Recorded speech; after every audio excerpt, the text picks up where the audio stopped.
do you approach food from the perspective of long-term ailments like cancer? అంటే ఫుడ్లో balance is most important and choices is most important.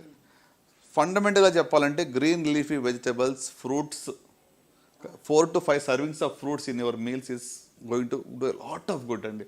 అంటే ఇందాక మనం tobacco గురించి మాట్లాడాం కదా, అట్లానే ఫ్రూట్స్ అండ్ వెజిటబుల్స్ పర్సే ఒక 20% క్యాన్సర్స్ తగ్గిస్తాయి.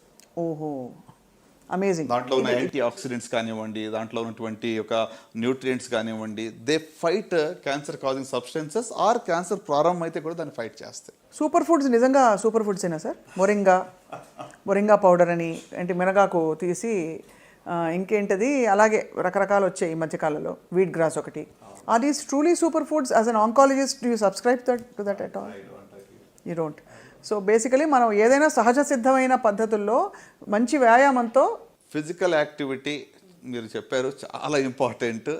వారానికి 30 minutes చొప్పున పర్ డే 4 days చేసిన చాలు.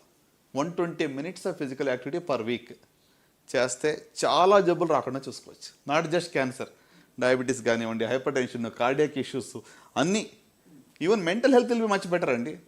మనం productivity will be much better. నేను ఒకరోజు జిమ్కి వెళ్ళకపోతే, వాక్ చేయకపోతే ఆ రోజు నా ప్రొడక్టివిటీ తక్కువగా నాకు తెలిసిపోతుంటుంది. సో ఫిజికల్ యాక్టివిటీ అనేది నిజంగా, అంటే పోస్ట్ కోవిడ్ ఎక్కువ మంది ఇంకా స్క్రీన్ అడిక్షన్ ఎక్కువ అయిపోయింది. ఇప్పుడు అన్నీ కూర్చుని చోట వస్తున్నాయి కదండి మీకు, స్విగ్గీలు, జొమాటోలు, ఎక్కడ బయటికి వెళ్ళి ఎక్కడికి వెళ్ళక్కర్లేదు కూడా, కూర్చుని చోట అన్నీ వచ్చేస్తున్నాయి.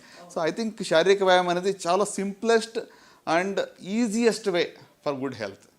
అంటే మంచి ఆరోగ్యం కోసం ఎక్స్పెన్సివ్ ఏమీ మనం చేసే అవసరం లేదు.